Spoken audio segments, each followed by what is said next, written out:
Okay, well, I think it's now one o'clock, so we're going to start. We're already broadcasting, and I can see that we've got a good group of people who have joined us. Hello, and welcome to everyone that has joined us for today's walk. Before we get started, I just want to introduce the panel that we have, or the kind of group of walkers that we have with us to be part of the discussion alongside your questions. We are joined by Esther Leslie, who you'll know, many of you, from her book Liquid Crystals. And of course, we're joined by the representative of the Walkative Society, Adalberto Lenardi, and of course, Antonia Lowe, and also Robin Kirsten, who Antonia gave the walk, or led the walk, around Berlin last week, and Robin will be leading a walk next Sunday around Cape Town, so please tune in for that. And of course, of course, Simon King, who is co-founder of Walkative. He'll be looking through the chat and answering or helping to answer some of the queries or questions, and pose those to Anna too at the end. Anna said she's happy to take any comments as we go, so feel free to ask any questions while we go on our journey. But just before that, I want to mention again just about the Walkative Society, and you'll see that as I had last week, there's the poster from an earlier walk, which seems a long time ago, which was organised around the Brunswick Centre. And this, of course, is a still from Michelangelo Antonioni's 1975 film, The Passenger, and shows Jack Nicholson walking in this sort of slightly kind of isolated way through the Brunswick Centre, atomised, in this kind of site of modernism, with this backdrop of Victorian housing, different time zones. And I think it also it's been interesting to think about at this time the sort of journeys and group visits that I've been on anyway. And I was thinking earlier about the visit to Berlin with a group of sculpture students that we went on in around November 2018, where we went to visit this show, The Most Dangerous Game, that was on at HKW in 2018. And of course, that exhibition was the first sort of major exhibition of the Situationists International.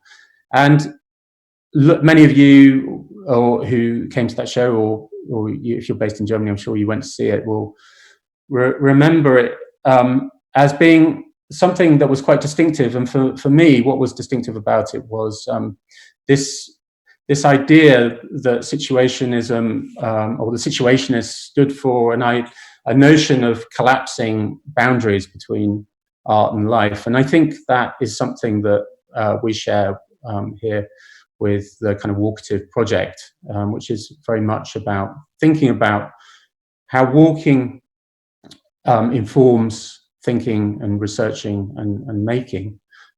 So there are strong parallels there. With today's walk, we have Anna Ådahl. I'm pleased to introduce Anna, and she's based in Sweden, in Stockholm, and it will be talking from Stockholm today. When we started this series of walks, which I guess you could say are kind of lockdown walks, although I was corrected about that because, of course, Stockholm isn't in a state of lockdown. But nevertheless, there's a very different type of atmosphere and reality on the streets. And when we started this series, I immediately thought of Anna's work, which engages and focuses on notions of the crowd and architectures of crowd management and control, both visible and invisible.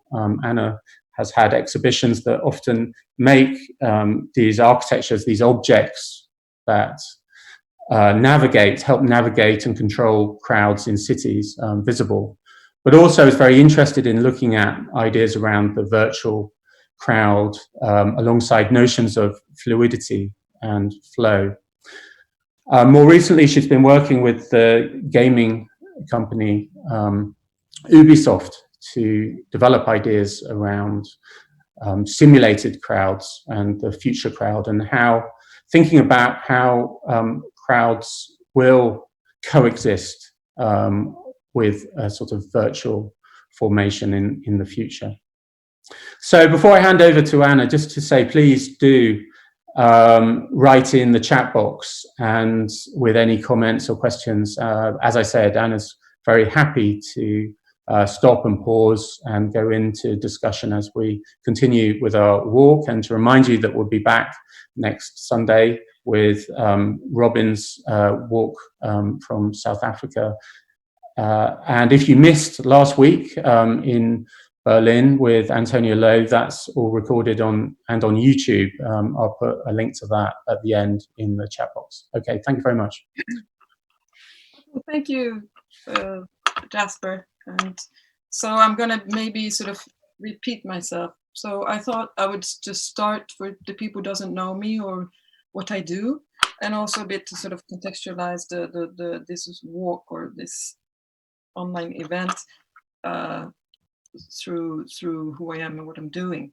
So I work in various mediums, film, performance, installation, sculptures, and collages. Today I'm not going to show much of that, but I'm going to do some hints by showing some stills and a few clips, short clips that I think could be relevant for the walk later on. So since 2005, I would say, the notion of the crowd has been central in my artistic practice. So in the beginning with references like Canetti and Gabriel Tard and their discussions about the relation between sort of the individual and the crowd. I'm going to share a screen and see if this works.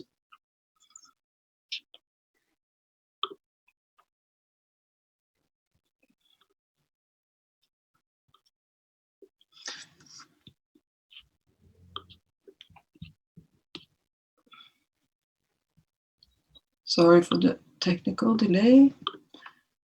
And I have investigated sort of the shaping of the crowd with the arrival of industrialism, as seen as in the Busby Berkeley's mass choreographies and Sigrid Krakauer's reflections on the urban crowd. And here we see one of the Busby Berkeley's choreographies, these sort of organized and mass choreography organized crowds. And I have also examined aesthetics, the correspondence between American PR and Russian propaganda in the 20s and 30s, as well as the sort of gestural synchronization forged by contemporary complex infrastructures such as the underground transport systems in later works in 2015. But then when I started the PhD in 2015, I was naturally turning towards the condition of the crowd today, and the contemporary crowd and in its subjects, its members. How new technology driven by today's late capitalism is shaping today's crowd's behavior representations through algorithmic computational logic of apps, surveys and tracking systems and software, and with a particular interest in the aesthetics, politics and vocabulary of crowd simulation software, which we are not going to look at today. The image I'm showing is a tracking, multi-target tracking system. So basically the aesthetics and politics of digitized crowds. And I just want to stress that my standpoint is that of someone within those crowds. I examine them from the subject's point of view, as I am one of them. And seeking sort of to map the correlation between the crowd, new technologies, and today's capitalistic system through notions and terms such as flow, simulation, and sort of default characters. So I thought I would just show you two clips. Can I get, no, sorry. Clips from a film and installation I did in 2018. That was, sorry, I have a technical problem.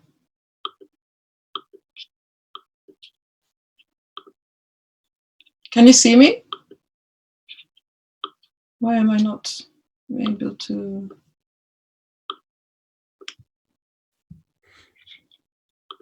we go. Oh, a bit of a technical problem here. My computer is trashing me today. So this is a short clip from these simulated crowds. And we're going to just look at it. And it's this expanded sort of installation video film from another one which I made earlier in 2015 called Default Character. Let me know if you can't see it. Crowd simulation proposes a crowd's behavior, while the human tracking device studies it. The focus is the same, but the human and physical factor differ.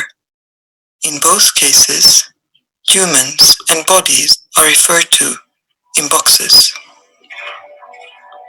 Multi-target tracking applications want to bridge the gap between humans and computers.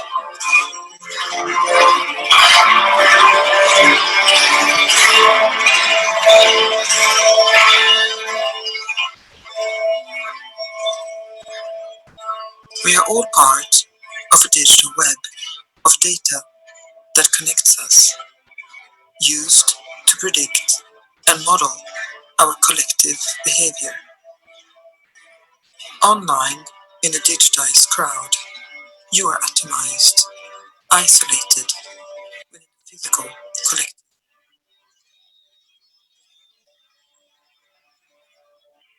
We navigate a world we do not apprehend, creating a sense. So I'm going to stop there and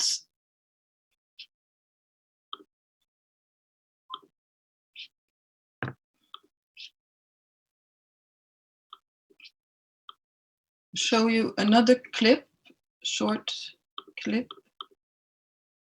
Hope you will be able to see this one.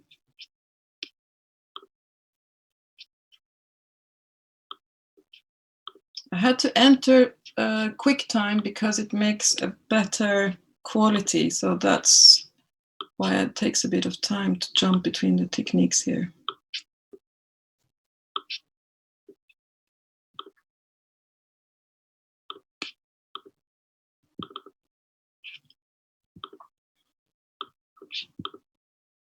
So this one I was interested to show you because it has to do with how we sort of walk and coordinate.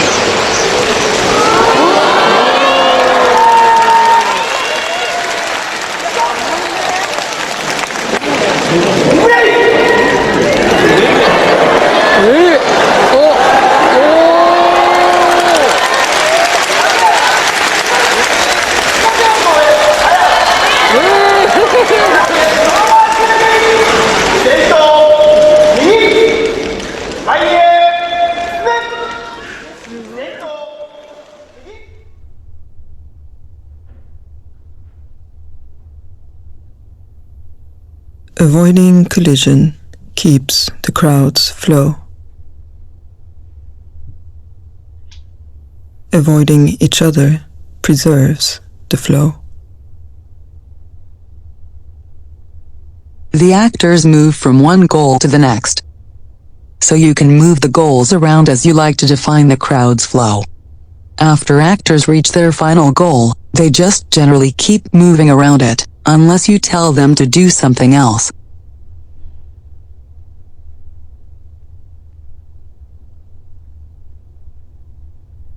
Our collective gestures need to be continuous for the efficiency of the given system. Digital fluidity is a resolvent strategy of managing people's lives. A flow, enabling continuous production modes.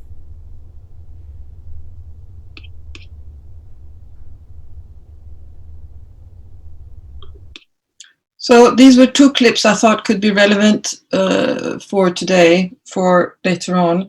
And we just can have them in mind. And just recently, before actually Corona happened, we were not in lockdown, but since it's all affected us, I finished a film that called The Power of Flow, The Flow of Power, and which I'm going to show it later at the end of the walk today, so we're not.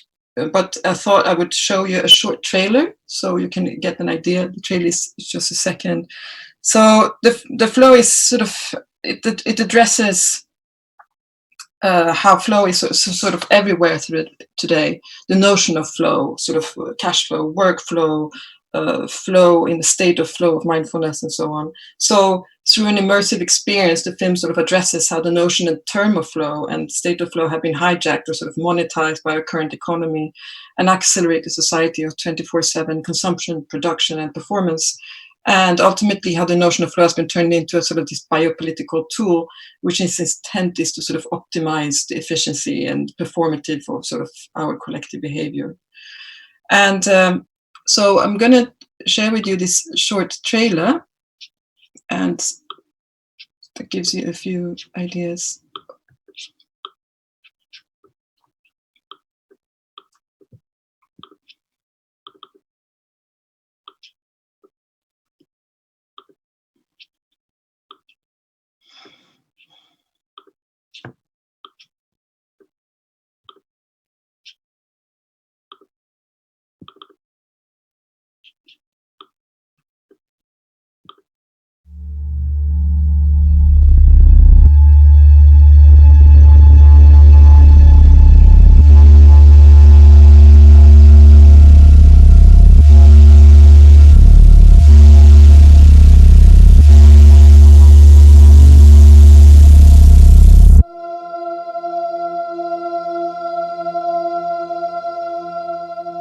So that was very short, but it gives you an idea of what you can see later on when I'm showing the full film. The full film is about 17 minutes long. And so, yeah, so that was just to give you an idea of what kind of work I'm doing and how it's sort of relevant to a bit of the sort of collective experience that we're living with the corona times and the pandemic.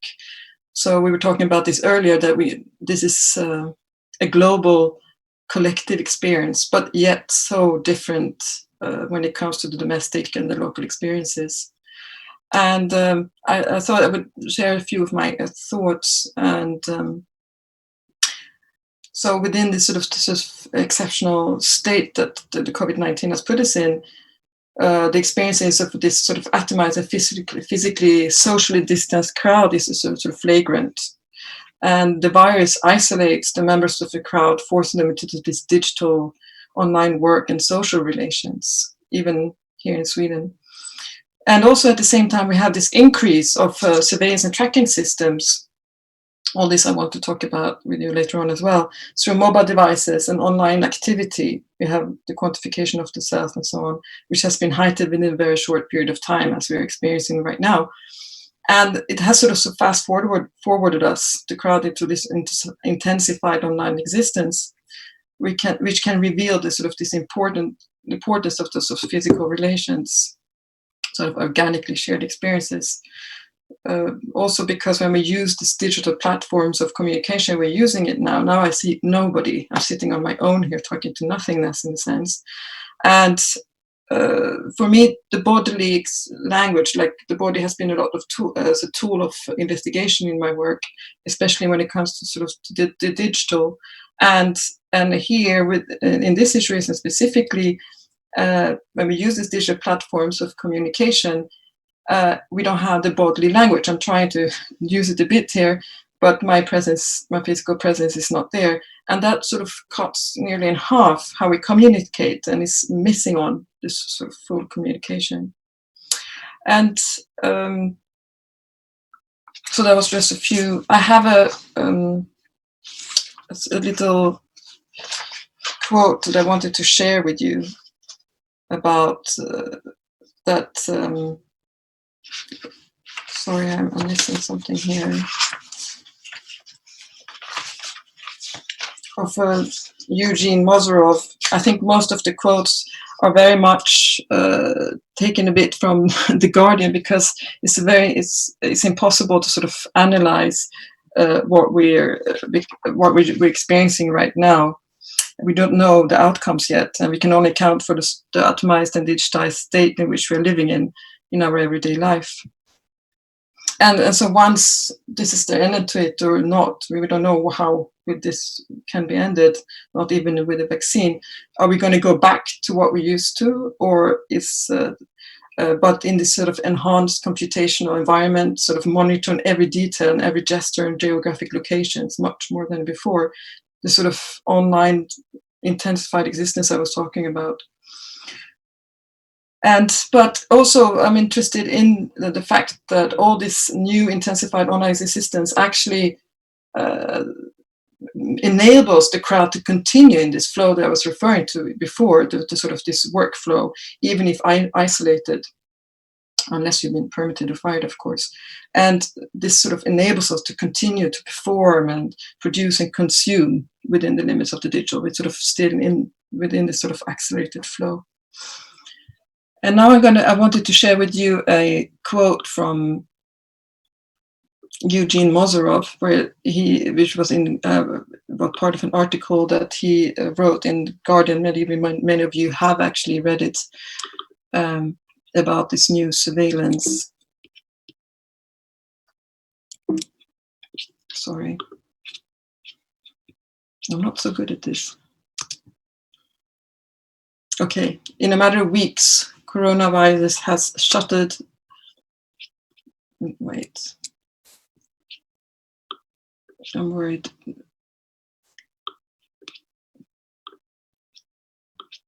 I'm going to use this share screen with you. You can see it right away. So here we go. So this is what he says. In a matter of weeks, coronavirus has shuttered the global economy and placed capitalism in intensive care. Many thinkers have expressed hope that it will usher in more humane economic system. Others warn that the pandemic heralds a darker future of techno-totalitarian state surveillance. So I think it's something to think about. And if you have thoughts on that, please share.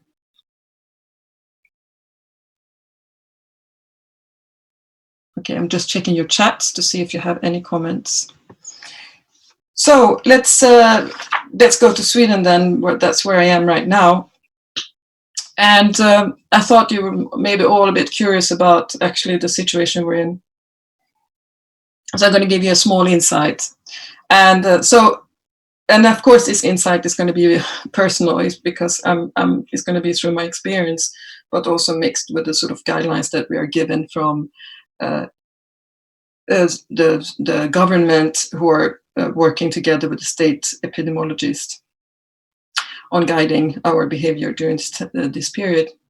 So since end of February, I have been working from home. And then since beginning of March, I've been self-isolating. I've been working from home, not going to shops or restaurant, or nor having any friends over, except kids. So both my partner and I are working from home. So physical distancing has been implemented by recommendation, not law. And you're not allowed to socialize at home. Not really. Not go out if you have the smallest symptoms. Of course, not go to school either. And not to be closer to anyone by 2 meters. And they, in brackets, as often as you can when you're going out. So that's when you're going outside, and as well as inside.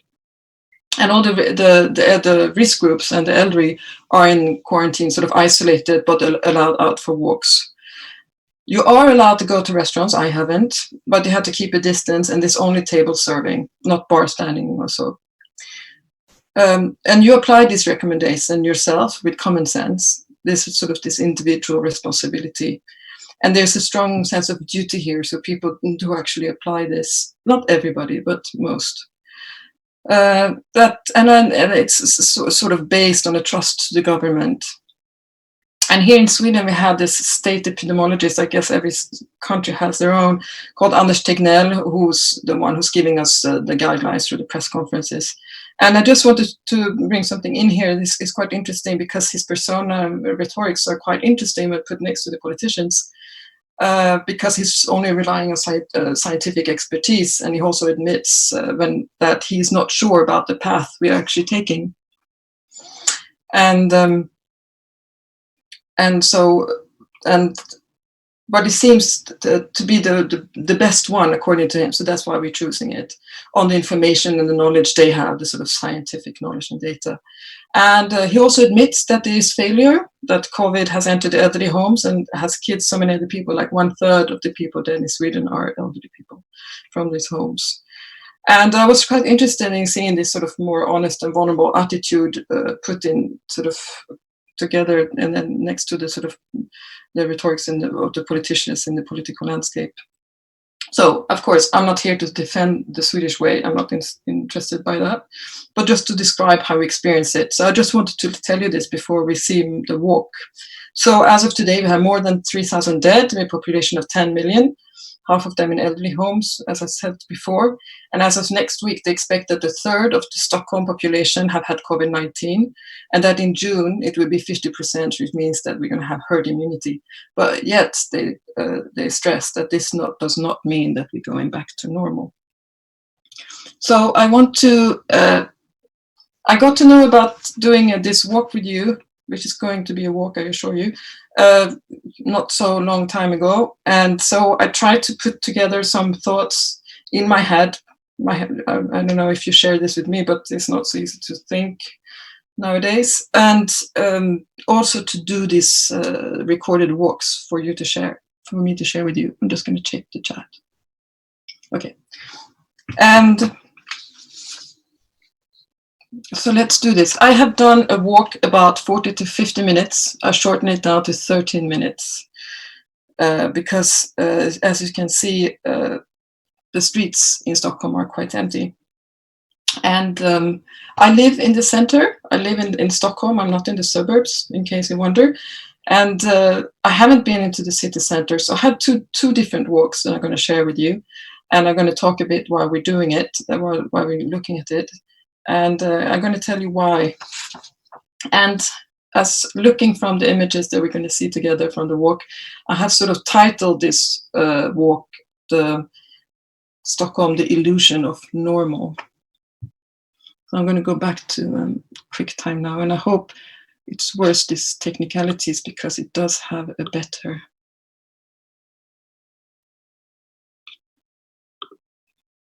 quality.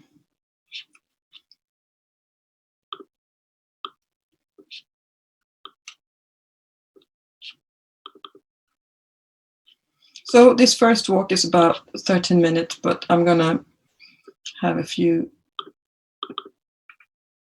I'm gonna talk during. So let's do this.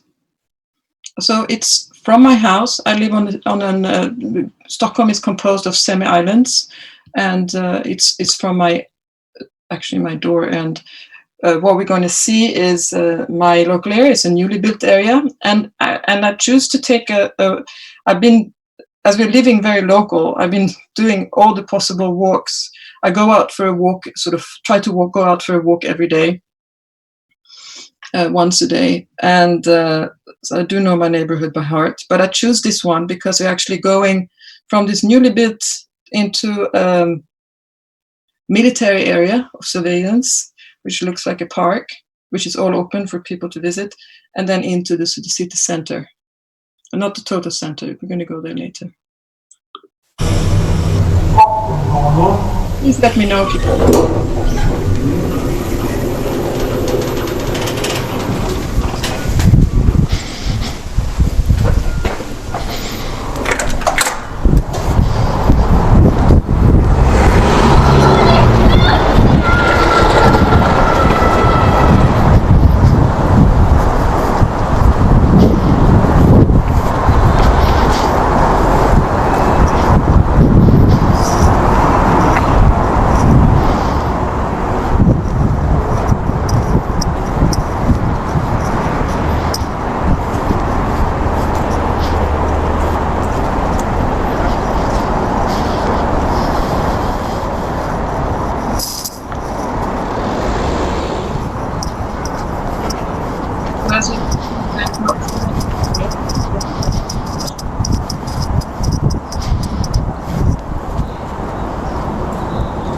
how it is.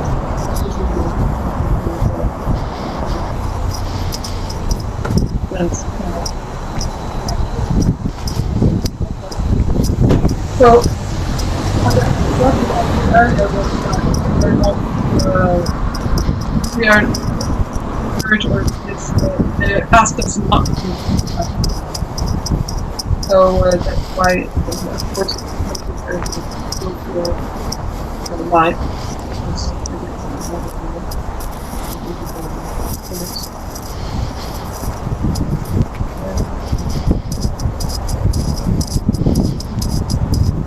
And I think it's quite interesting to have this sort of life of the making possible. Hi, Anna. Yeah. Can you hear me? Yeah. We can't hear what you're saying. Oh, So okay. maybe turn the sound off on the video if you want to speak over it. Yeah, that's a bit better. Yeah, thank you. Yeah, because there's some people that are saying actually "excuse me" or this, so that's why I had the sound on. But I guess we can see that in the sort of body language. So as I said, maybe you didn't hear me, as I forgot to mention earlier, we are not, we're discouraged, or we're asked not to take any public transport. So it's also only the essential workers that are allowed to. So it would be to sort of lower the spread. Here we can see two people that are actually talking with 2 meter distance, which is not always the case. So as I said as well, due to this, then I'm doing this, the life becomes quite local, and we're doing this sort of, doing this walk once a day in different areas or close to my area. So I think these limitations could interesting in a way that you have a life, this, what I said, a microcosmos. It's quite interesting when we're thinking about how we also exist online, that suddenly we are sort of confined to very small local bubbles in a sense. Here we have someone, oh, hello, yeah.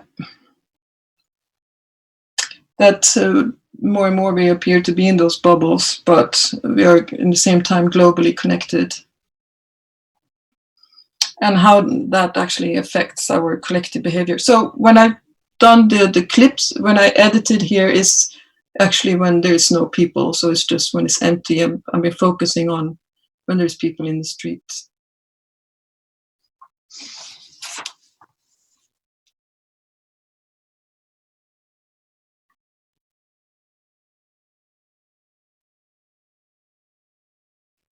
And I think there's a 2 meter distance signal that you can see there.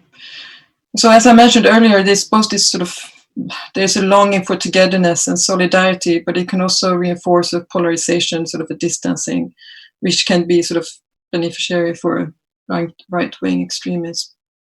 Here we have, so people, I guess they must be from the same household here, but they're not. And so my experience of doing these, when I'm doing my walks, is actually about this choreography of avoidance, of avoiding people, and how do we avoid people actually when we meet like this, that is quite close. I think the argument here that we heard is that it's a matter of how long we stay next to each other that can sort of enhance or not the spread.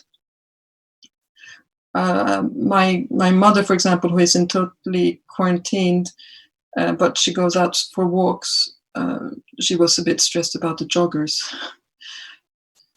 And but it's also this choreography of how do we act. Some people seem to be a bit, they're not so worried, but I think it's mainly this mix between fear and solidarity. Who are we at what time, and according to who we meet, and of how many people.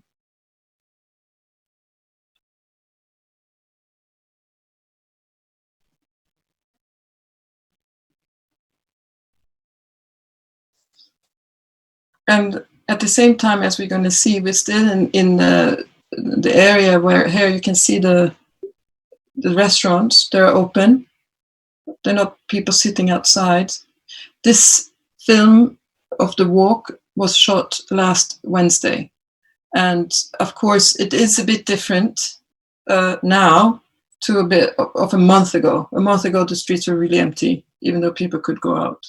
So it is different now. People, I don't know if you have the same experience. The lockdowns are easing up here and there.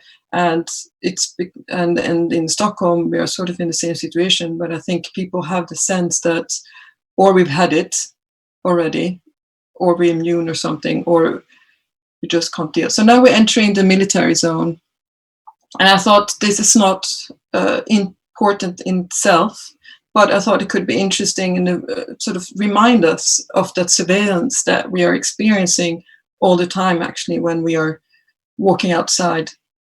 Sort of this tracking that and the sort of optical surveillance through cameras. So I could actually go into a bit of the sort of the tracking of the physical online crowd while we're walking in the military zone. And it's, of course, we have this different kind of tracking and surveillance. We have the sort of the individual, the sort of this quantification of the self, where we are tracked through our mobile phones, where there's tracing our geographic locations, whereabouts, and so on. But we also have this, for example, people that here you can see, just to show you the way that the military zone here says no go, but that is a surveyed, secure area. But actually, you can actually enter there. This is actually not a no go. This was an old castle that was turned into a military barracks. So going back to the tracking, so we have the quantification of the cells. It's like the self-applied tracking that we choose. If you have earbuds, for example, it can actually track our oxygenation within our bodies, heart rates, and so on. So this is it sort of scans our bodily performances, and that can of course be even more enhanced if you choose different apps of sleep mode and so on. Here on the right side, we have two nice ladies practicing physical distancing. So as you can, the quantification of the self can also be, it's sort of proposed as a personalized data for you, like self-knowledge through numbers. But of course, in the same time, it's giving our data away in the illusion of that we can use it for our personal enhancement, the optimization of ourselves and our performance. That's why I'm interested in connection to that flow, that we have this optimized bodies. But in the same time, it is that sort of individual data which is gathered that becomes capital, the big data.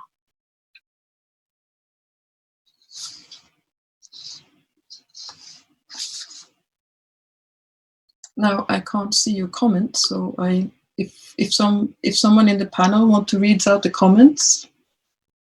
We don't have any comments yet. You can look at the comments by just pressing chat at the bottom of your screen, and it will come up. There is a comment from Ava Yang, who just wanted to know about the... Sorry?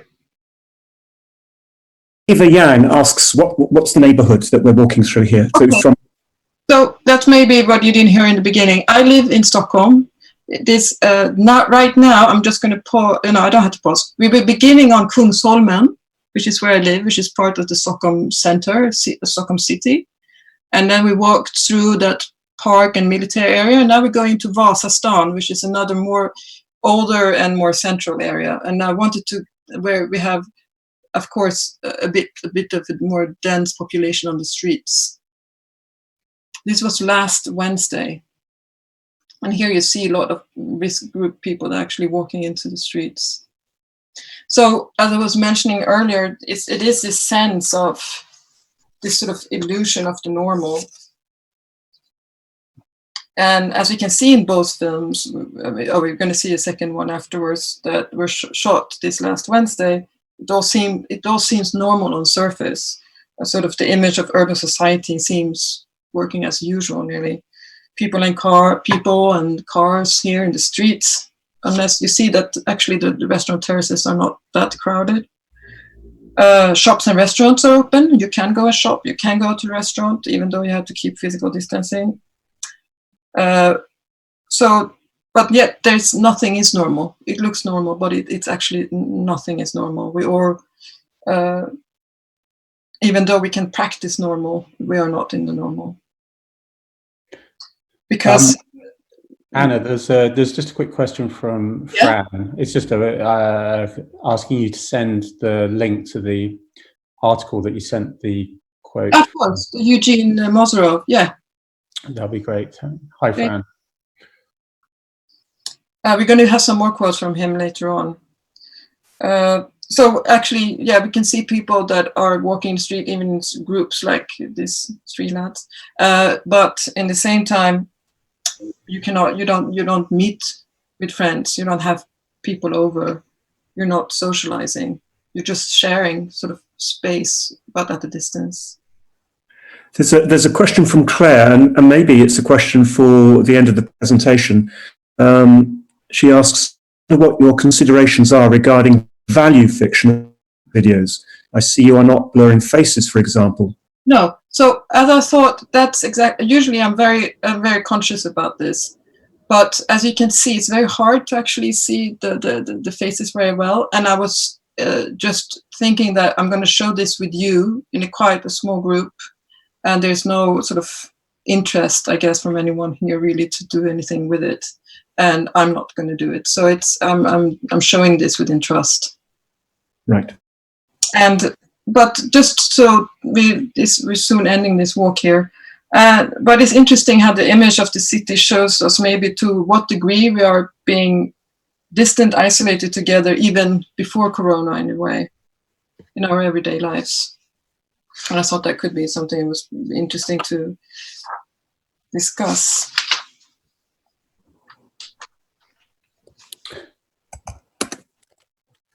Just a quick point from Thomas here, just to say that if you are writing into the chat box, could you make sure it goes to everyone rather than just the panelists, so everyone can see what's going on in the chat? So before the ending here, I just want to say, so there is the sort of the state of exception, even though things look normal. I mean, we do have probably much more normal life than many people right now. But there's one exception, that's also the children. The children are going to school. The smaller children are, but it's only half days. And then high school and so on, they don't have school. And so what is interesting is that they're living a social life, and not fully, but much more than anyone else. And in school, and you can see teenagers hang out in tight groups, which is maybe not the best. I mean, they're having a hard time to do this sort of social distancing and sort of not having such a strong solidarity with the elderly, I guess, also because they feel so not concerned in the risk group. And it's quite difficult to keep teenagers home when they don't have any school. And but another aspect which is quite interesting is that so my daughter has been to school for about 2 months, and she hasn't been ill. She has been having even friends over and being over at friends. Her teacher has not been ill. And what is maybe the weirdest thing is that they have never been as healthy as now, because they're practicing this sort of hand washing and hygiene and distancing and staying at home with every small symptom. So the usual, all the different kind of illnesses we usually have in February, March, April, we haven't had. So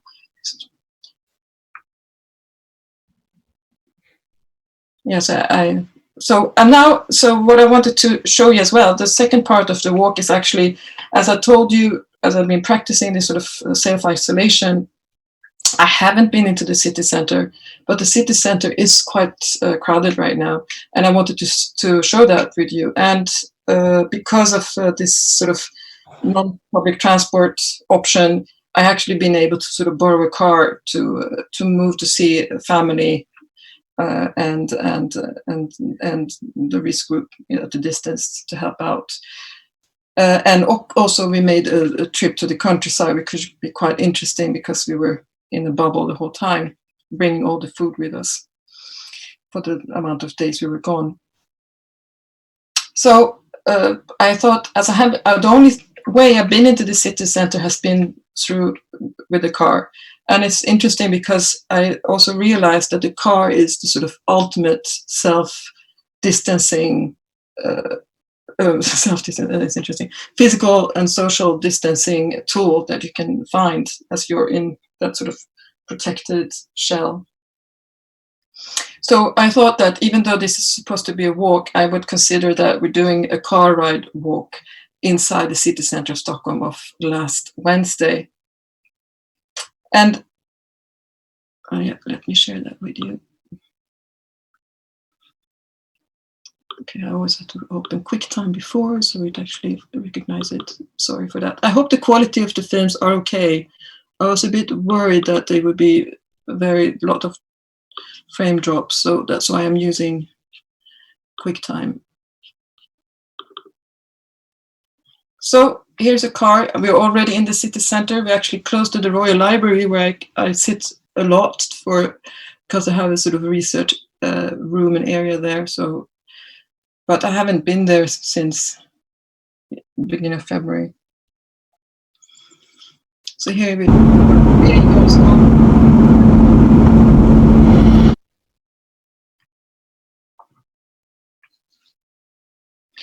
But I was here. You can see we're on Stureplan, which is one of the central areas. So here are quite a lot of people. You had to excuse me that I didn't do this walk myself, but I felt that wasn't what I didn't want to show you something I don't practice myself.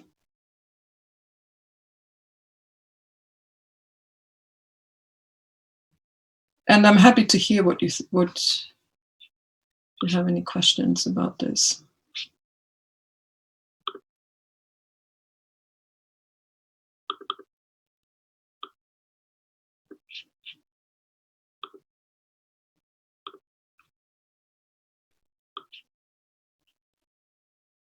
So if you have any questions, maybe someone can tell me, because I cannot actually open the chat box when I'm showing the question. Another question from Ava. Mm-hmm. Good question, I think. What do you think Sweden's response compared to other Nordic countries? What do you think of the, There's a lot of comparisons. Mm. Of course, as I'm in Sweden, I'm hearing the Swedish voice on this. I guess the situation, both Denmark and Norway and Finland has been locked down, and they don't have as many deaths as we have. They're now opening up, and Norway is going to celebrate. So now we're repeating the film. Celebrate their national day, which is on the 17th of May, which is a big festivity, a very important festivity in Norway. And they're actually going to allow people to do big gatherings. So it's quite interesting. We have been going on this same path. And of course, we have more death, we have more cases. But it's also interesting nobody knows what the right path is right now. Yeah, she asks also, do you think it's a bit dangerous that there's such a high level of trust with authorities in Sweden, if that's the case?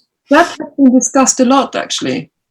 But what does it mean that suddenly everybody is totally have trust in Anders Tegnell, who is our state epidemiologist, that sort of has guided Sweden in this direction? Not alone, it's also this other institution or other, how do you say, government, together with the government. But yes, but it is actually, it's a social democratic government. We have the history of welfare, which does matter a lot. We have what we call another law, which is, I forgot the name right now, where we share all sort of public space in the sense of nature. We're all allowed to go into nature and use nature. And it's the allmän lagen, this is like a shared space. I think it's in our tradition, it's in the sort of, in that sense. But in the same time, people are questioning the fact that what is the difference between trust and being blindfolded. There is a lot of questioning going on. We are not just like, oh yeah, we're going to do this. And but I do think this is that sort of to rely the responsibility on the individual. It's not a neoliberal thing, actually. It's more about sort of civic duty and in that sense.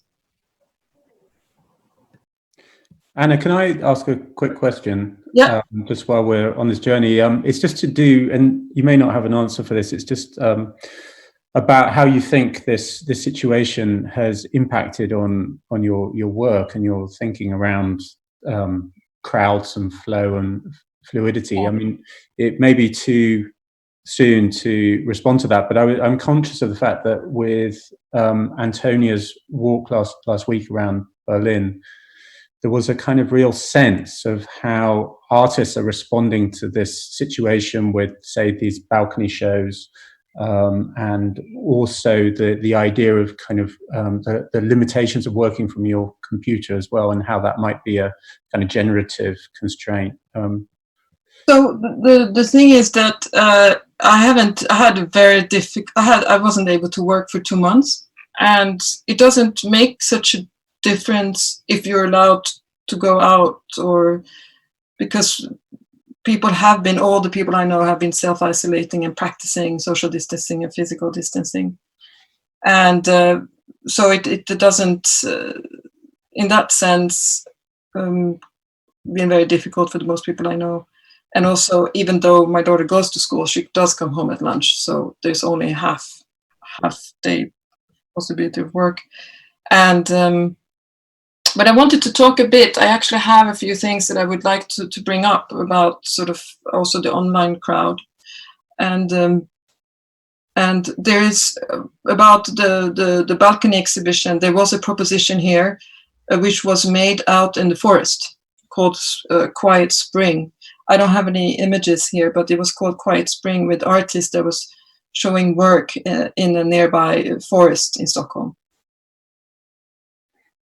So that was also a proposition, but it was not in the urban space. So maybe I was thinking that we could, I'm going to show you the non-edited film while I continue to talk the long one just as a background. Okay. And then we could talk a bit about the online crowd, or maybe you would prefer. Or just if you let us know when you're happy to also open it up. Yeah. I'm aware that most people here are on mute at the moment, so just indicate to us when a good time is to come back and join you. Yeah, I can share with you some more of the Mozarov from some quotes from the Mozarov article, actually. So I talked earlier about that online crowd and how we and I was interested in how we are actually atomized in the street. I've been looking into that even before, due to our sort of mobile devices, that we sort of secluded into our online existence, even when we were among the crowd. And now we're in this new situation where this sort of atomization is intensified in many different ways. And I am, more than anybody else, maybe still participating both in the sort of the idea of a physical and digital crowd. But there's a quote of Adam Greenfield that sort of points this out, that maybe I can share with you.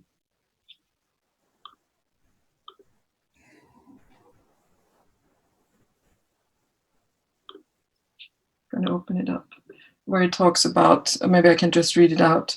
Our selfhood is smeared out across a global mesh of nodes and links. All the aspects of our personality we think of as constituting who we are, we owe to the fact of our connection with that mesh, and the cells and distant resources to which it binds us.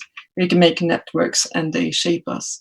And I think it's just good to remind us of that we are still in that mesh, and even though we are sort of isolated and atomized. And also, we talked earlier on about Zoom, and how Zoom is, as we're experiencing here. I see none of you. I don't see the panelists either. And I know it's out of respect to not sound and image interference, but it's quite special. So, and I'm confined into a small space, and you're also in small spaces, individual spaces, but sort of in the idea of together. And here again is the illusion of being together. We are not together, but we're in connection. in the same time, I mean, we all, I guess, have a love-hate relationship. We do want, it's nice to be able to see each other. It's nice to have the possibility of contact. Yeah. Hello. I think it's just it's solidarity, isn't it? Yeah, and I have to say that one thing that irritates me, and I talked that with my partner, and is that and everybody, what we're trying not to be irritated. It's not the moment of telling people off. It's we really have to be kind to each other and to ourselves. But of course, we do react on. For me, it's the lack of respect and lack of solidarity if someone is not respecting space or that sort of physical distancing. We are told to act as we all have COVID. We all spread, like we can all, that we have COVID and we could spread it. That's just the attitude you're supposed to have. In respect of respecting space, a question from Claire Van Ryn, or an observation. She says, I'm amazed at how quiet, so I think in terms of the number of people on the street, it is, considering it's not enforced. The civic responsibility thing is interesting, and how that differs between cultures and societies and communities.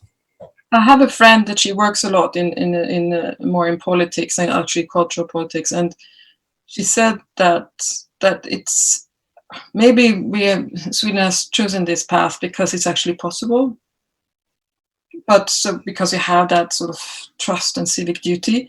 But I have to say, sometimes it does happen that you're told off by people in the street, like, "Oh, you shouldn't walk there. You should go there." So there's this side of it as well.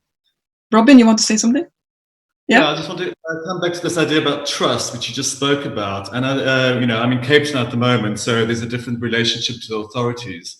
So I'm just wondering about to what role do the military and police play, both historically and contemporaneously, in sort of maintaining this trust? How evident are they? Do they come around and sort of advise people? Or what is their sort of relationship in the pandemic?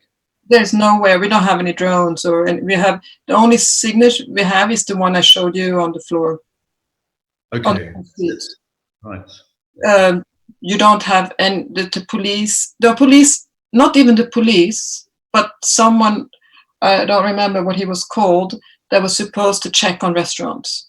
So a few restaurants had to close down because they were not practicing physical distancing, and we had problems with that.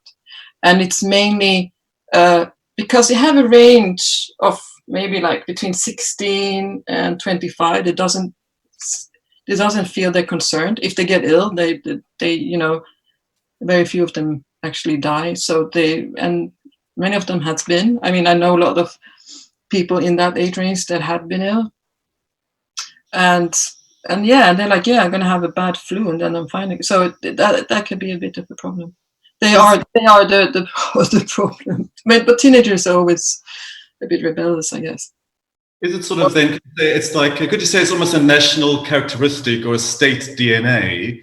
Yeah, that the military and the police sort of don't sort of infiltrate into civic society in such a dominant way, for example, as I'm experiencing. No, but Sweden has, we were neutral during the Second World War. I don't know the whole history actually of police. I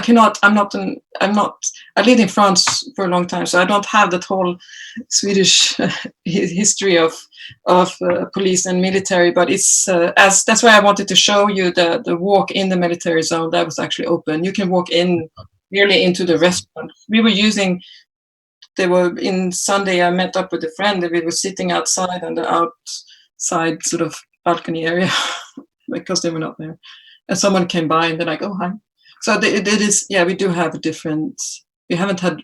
People were actually discussing this in the press. That is it because we haven't had a war for a long time. We haven't been in the crisis. We had small terrorist attacks. We haven't had that kind of. We don't have that kind of recent history of violence. Thank you. Yeah. Thomas has asked a question in the chat, but I thought actually he can ask it himself. Are you there, Thomas? I'm there, yeah. Can you hear me? Yes, fine. Yeah, brilliant. I was just wondering about the term that you used earlier of the quantification of the self, and it sounded to me like the quantification of the self would be a term that would be mainly coined in relation to or in the service of a late capitalist economy. But currently, the economy in most countries is largely frozen. I mean, what we're experiencing right now is really in big part an absence of the economy. So I was wondering, are the governmental tracking and tracing efforts which are going on and which are increasing, are they still part of the same picture, or is that a different quality of quantification of the self, so to speak? Yeah, just how do you think do the two relate? Are they part of the same phenomenon, or what's the shared characteristics? What's the differences? What do you think? Of the outside tracking and the self-applied tracking?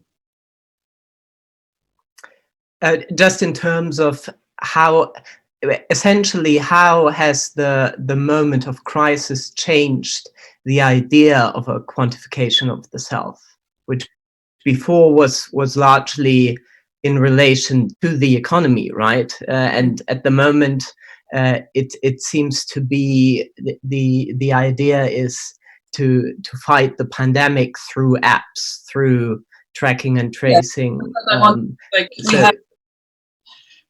I have to share with you this other quote by Mozarov, and it sort of answers that as well a bit. And I'm going to continue. Let me just bring it up here. No, not that one. Can you see this? Yes. Yeah. So what I'm thinking that also, do you still see me as a small window? Yes. Yeah, I can see you. You have this app here in Sweden. Maybe you have the same called COVID. You see it there? C19. Yeah. Yeah. Yeah. So I actually, because we were meeting today, I downloaded this app, and so this, and they very much assure you that this is they want to track the spread of the virus, and it's a collaboration between King's College and the University of Lund. I don't know if you have it in the UK, and so every day you just answer if you're feeling, how you feel, if you're feeling normal, if you feel sick. And I was just interested in, actually, because due to the fact that many of the apps, as you say, are for profit, and is sort of guided and is driven by this sort of neoliberal late capitalism. And there's very few of these. And I mean, at least they say that it's supposed to have no profit, but in the same time, as well as Eugene Mozarov is pointing out, that we don't have so much homepages as Wikipedia, for example, anymore. And so it's very dominant, like the internet and apps is very much like a big shopping mall.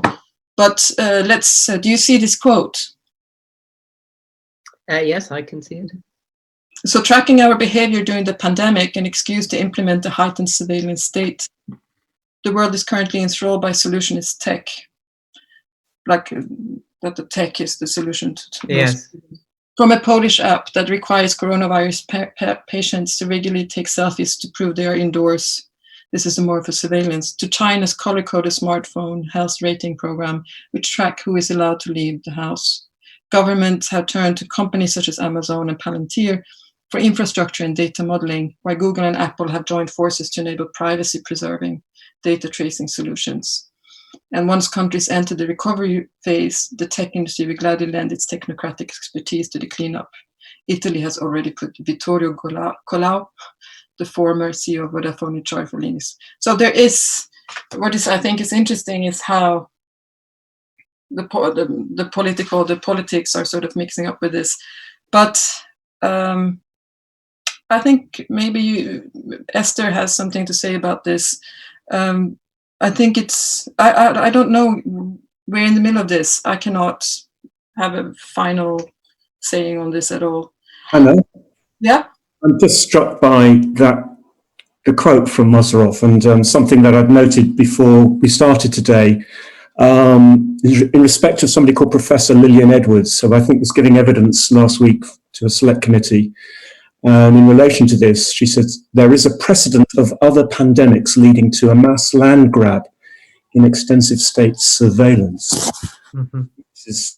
Yeah, of course, because, I mean, of the excuse of the virus, you can implement more detailed surveillance systems and trackings that are accepted because of the state of exception, but as they say, very hard to take away once it's over. I mean, Esther, what do you... Yeah, I suppose I was just thinking about, it's a weird kind of cunning of history thing, why does this happen now? But, and we can muse about that, but for other reasons, I'd been translating the PhD of the head of Palantir, which is a really weird piece of work he wrote about 20 years ago. And what fascinated him then is all these models of behaviorism, what motivates social behavior, crowd behaviors, the influence of culture on behavior, and so on. And so looking back at that as a kind of basis for where we are now with, there's been so much talk around notions of behaviorism, nudge theory. I'm fascinated by the idea of the herd as well, and because I've been so interested in how what happens to cattle happens to humans. So this whole herd immunity idea that's transferred from the farming realm to the social realm. But all of this comes together in this moment and gives a huge kind of fillip to, or a huge sort of push or encouragement to that mode of to real, I suppose, pivoting or re-augmenting of the social world around these digital technologies that are totally enmeshed, and maybe less with the biological, but with the behavioral. And behaviors extend obviously from consumption through to political behaviors, and all those things that come back to various ways in which we imagine the crowd as consumer, as potential rioting thing, as herd to be governed in relation to entertainment and schooling and so on. So yeah, I think it gets bound back into a new present sense of high-tech capitalism, and this has just given it a sort of great leap forward in a sense. And also, I think the distraction economy is quite important within this aspect, is that I think many children and even adults are turning to tech to be distracted, like TikTok or anything. And I think that I've been looking at that, and I think it's, or I'm just thinking about it rather, and I think it's also an important aspect of letting this self-tracking, enhancing this sort of self-tracking, and sort of now also how it enters easily into the younger lives. And I was thinking also about this loneliness that I haven't experienced, that I was a bit longing for, because I'm always together with other people and confined at home. But also there's maybe this sort of digital access that is, or digital online existence that is sort of intensified now, can also be sort of also pointing out how lonely we are, or sort of you can feel even stronger. I have the experience, my mother, when my daughter's birthday, which was recently, and we actually met outside with her cousins, and we had then their common grandmother via FaceTime, and she felt even more lonely because she couldn't be there. She was there, but she wasn't. And so there is also this, how that's why I was interested suddenly about this sort of loneliness and solitude as well, and how that can sort of work. And there is this Sherry Turkle. I haven't really read her, but I thought this could be quite interesting when it comes to the younger generation, which is very much sort of entangled into the tech. And the loneliness is failed solitude. To experience solitude, you must be able to summon yourself by yourself. The importance of feeling peace in one's own company, but trained by the net, they cannot find solitude. The net has become intrinsic to our lives, getting an education, getting the news, getting a job. And then I put in, and during Corona to stay, the idea of staying in touch. Today's second thought, we require that we actively reshape our lives on the screen, finding our new balance, even more than a matter of slowing down. Oh, sorry for the spelling. How I can make room for reflection. So it's also interesting how the distraction economy sort of plays into the fact that we always want to be connected, and using that, the more and more impossibility of solitude sort of acts on that. And in the film that I'm showing later, if we have time, it actually talks a lot about that. Can I just make a suggestion that maybe we move into shared screen where everyone is visible, and maybe all the people on the panel turn on their cameras, and then maybe we could just invite a few questions. There's a bit in chat, and perhaps after that we'll show the film. We've got just under 20 minutes to go, so I'm just away. I mean, in the spirit of kind of sharing this journey, I thought it might be a nice moment to invite everyone who can turn on their cameras to turn on their cameras, so we can at least see each other.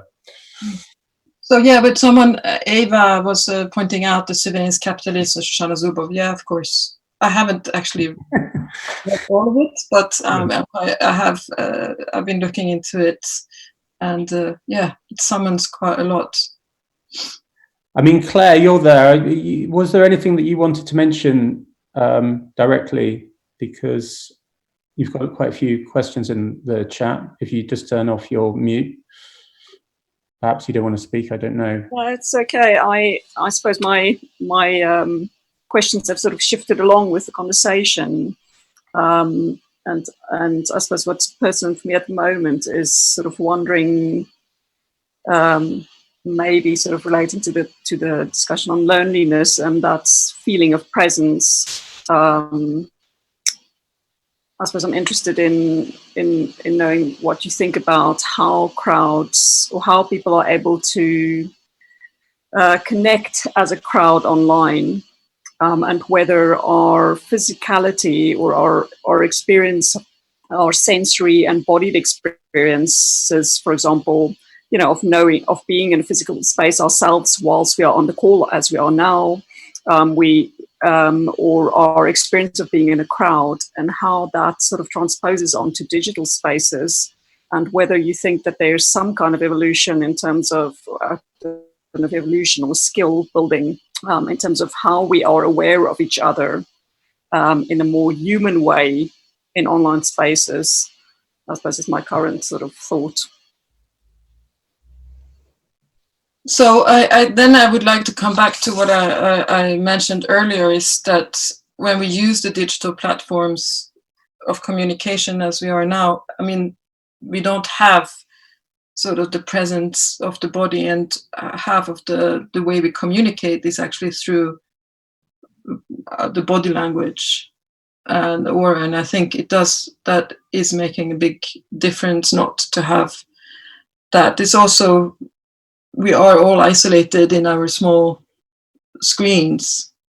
So there's no natural way of, I cannot just reach out. I'm having Esther next to me. I cannot reach out and sort of say something to her or something when we are within this group. I wanted to share with you, because I'm quite interested in systematized and sort of the organized crowd, the idea of sort of organizing a crowd mathematically. And maybe some of you have seen, yeah, the body is still there, their body, yeah, but it's on the other side.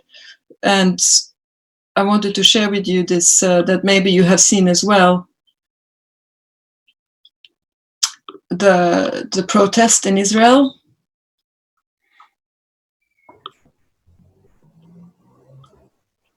I'm going to bring it. And just while you're doing that, Ava, do you want to kind of ask what you're asking in the chat here about loneliness and its relationship to the political? You just have to go unmute yourself. That's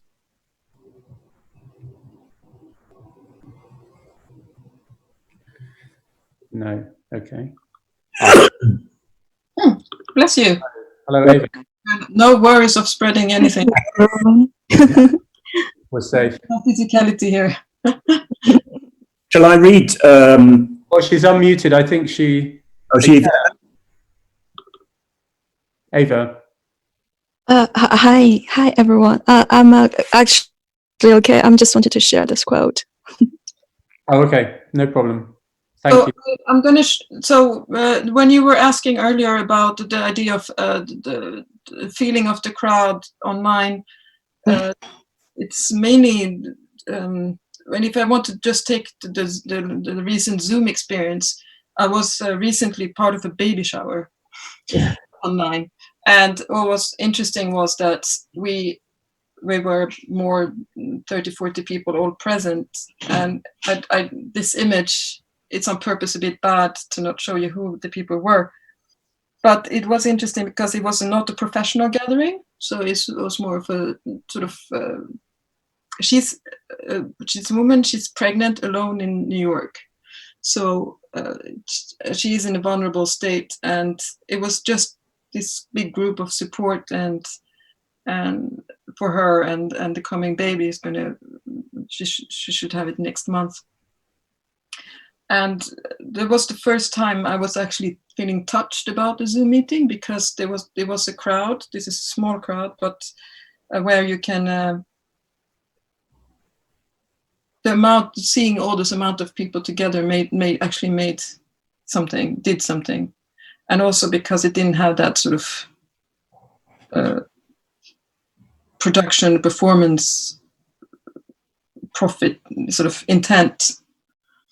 And I was quite surprised by that. And most people were actually, she was very touched, and most people were, and I was quite surprised by that, or pleasantly surprised. So there are different aspects. Then I wanted just to share this image that maybe if some of you have seen from the protests in Israel against Netanyahu. And you can see that it's a big crowd where everybody's actually practicing physical distancing. I call it physical distancing, not social, because I mean, people here are social. And do you see it? Yeah. And what we can also sort of observe here is that everybody's actually, as in at a concert, I think what they have, which is the small white dots, are their mobile phones that are lighting up. So I thought this was also an interesting image of sort of a self-mobilized protest crowd that's enabling a gathering, but keeping actually doing this in very organized and self. So we were talking earlier about the civic duty we have here about following recommendations. Here is also interesting in another aspect of this big crowd that actually are all applying this distance to actually be able to protest the current politics going on in Israel. I don't know if I really answered what Claire was asking before, but I'm interested also, I just put these two images together then, just because these are two different crowds, but here they're separate by physical distancing, and on the right side they're over the whole world and sort of put together in this sort of also organized mathematical sort of mesh. But it's only an observation, it's nothing that I have.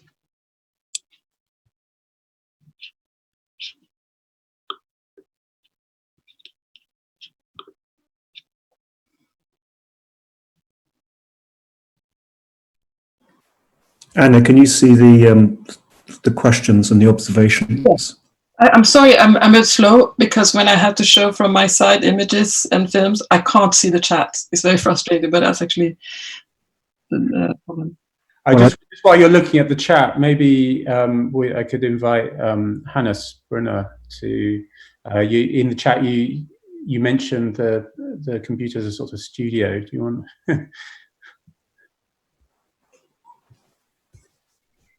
Well, hi. Do you want me to explain this? I Yeah, think please. actually, it's really more just a spontaneous mark. And thank you, Anna. I think it's just was kind of really stimulating to through your work, and I rather actually kept thinking about how we gonna perceive in future public space, and also questioning how actually the quantification in terms or capitalization of the public places will be probably changed. I mean, somehow you also, and that also brought me up, I mean, how actually, you know, the fetishizing or euphoric way of having the tech in the art world anyway since 20 years, but probably that's going to change now when it's really becoming this only socializing, stimulating emotional effect is the studio as this online picture where you invite the people coming over, or, you know, you work also with it at the same time. But it's interesting with those backgrounds that Zoom proposes to actually sort of obliterate where you are, and how that is as an attempt to sort of disguise your personal space. But I mean, I haven't had so much Zoom going on. That's why I'm a bit like handicapped navigating it with you here today. But many people around me have, and I know you all have, and it's very tiring, and people don't like it. But of course, we're totally agreeing that it has an efficiency. So that there's a lot of things that can be replaced by these kind of meetings in the future. But my personal experience is that it has to be very efficient when we are online, because it's tiring. It's the optics of it is tiring. The frame drops in how we look at each other is filtered through code and so on. And yeah, we do have ourselves to look at, which is quite distracting. So, but as I said earlier, we're in the middle of this. I can only observe. So Esther was raising the question of that we have to define ourselves as dead, and I think it's an interesting option. That Self-isolation together, self and isolation. Mm. Yeah, it's strange. I think I suppose we will have time to reflect on all the language of this, won't we? I mean, as you know, many people have pointed out, the sort of why is it social distancing and not physical distancing, and you start to think that in a sense that this is all about from whatever stimulus, a massive reworking of the social, or what society means, or what it means to be social. And I think, you know, the ways it's going to work out around working practices are going to be really interesting, isn't it? And, you know, the whole move to work from home, and how much these things are driven by questions of infrastructure. In the UK, you know, the poor state of the transport, of the public transport system, you know, now means there's going to be a push on bikes and walking on the one hand, and lots of people are just going to get in their private cars on the other hand. This sort of toxic mix on the streets, while only the poorest, in a sense, or the most disabled or whatever, again, are going to take the public transport systems. But that's a peculiarity produced out of London's, you know, aging infrastructure and so on. So it's really interesting, this kind of mesh of the infrastructural the political, how governments, how policy tries to get ahead of that, and to what extent things just happen through the great fuck up kind of systems.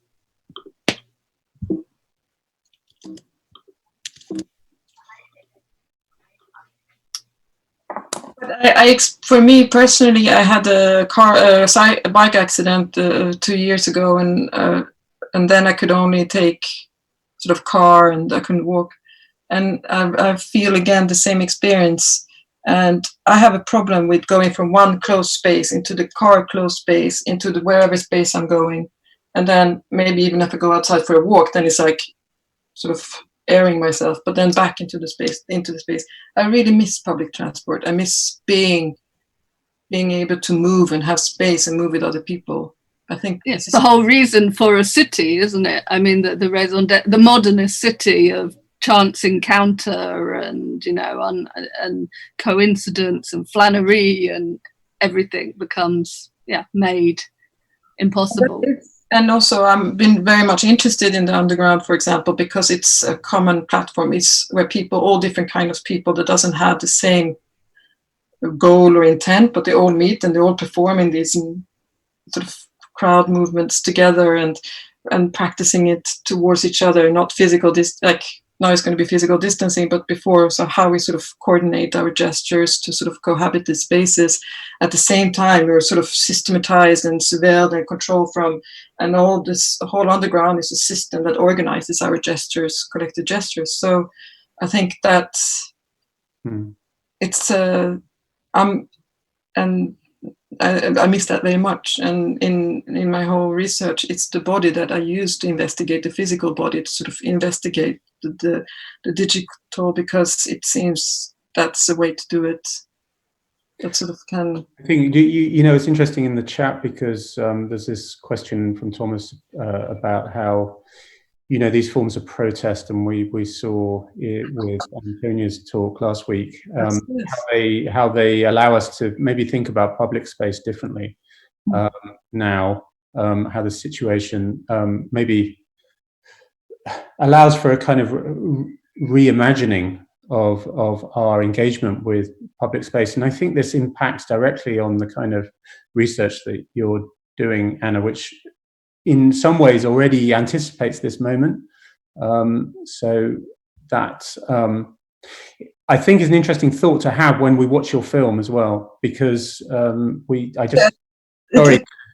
go on about boring things like time and stuff, but we are now at 2 minutes to past, and I don't want to miss the opportunity for seeing your time. And I noticed that a lot of people probably need to go.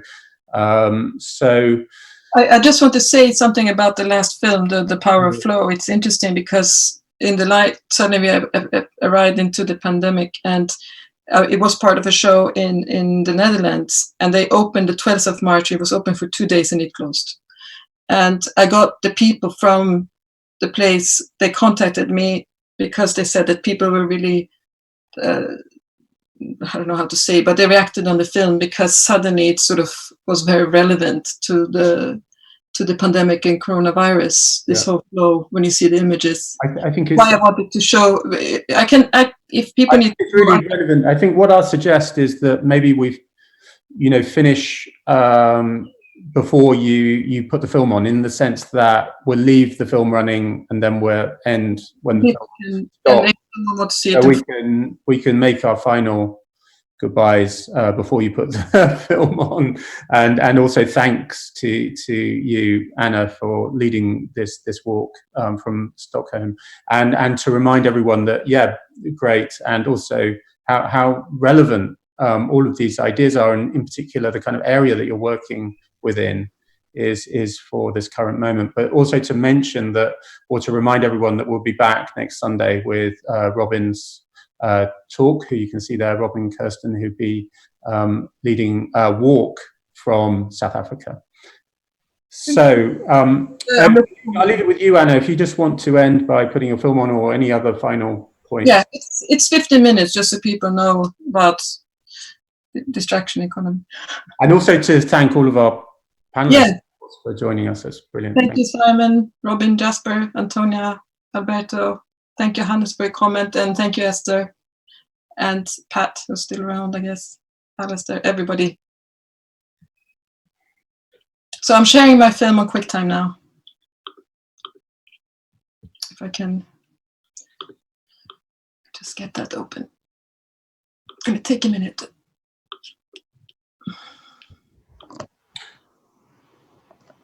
Just a minute, and here we go. Here it is. And here I share it.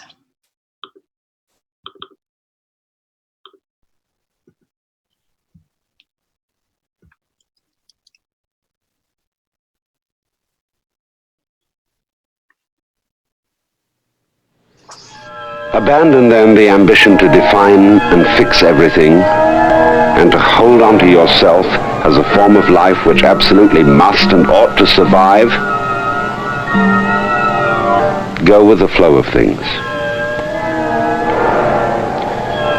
You, yourself, are like a whirlpool, a temporarily constant pattern or dance in streaming liquid.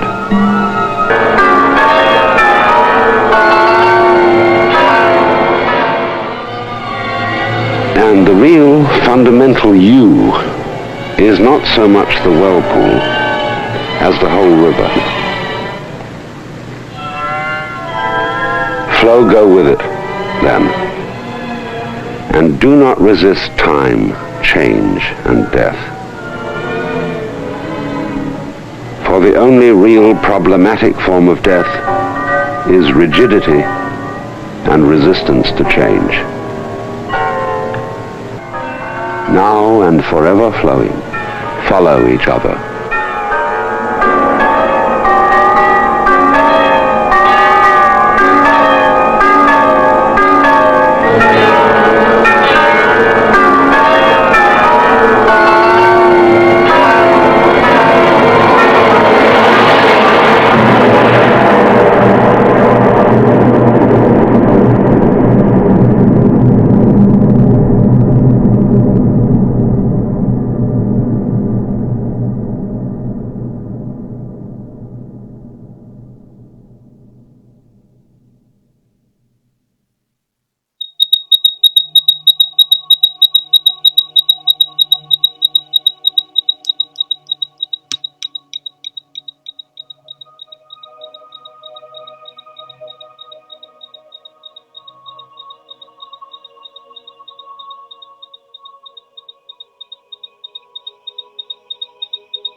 shift will occur from one regime to another is the most difficult thing of all. Namah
Thank you. Thank you. Hannes. Well, that was a bit. I can't see myself. Can you see me? Yeah, we can see you. Yeah. Oh, I took off you. Wow. Okay, I'm going to. Oh yeah, we're getting all sorts of feedback now. So I'm going to go. I'm going to say goodbye. I'm going to end the session. Just because I think probably there's a hell of a lot we could say about the film. We'll be here all afternoon. But it was wonderful to see, and thank you again, Anna. And I will send the link, the Zoom link for next week. I've just put a description of next week's talk in the chat. Please follow us then. So see you soon. Thank you, everyone. Goodbye. Bye. Bye. Thank you.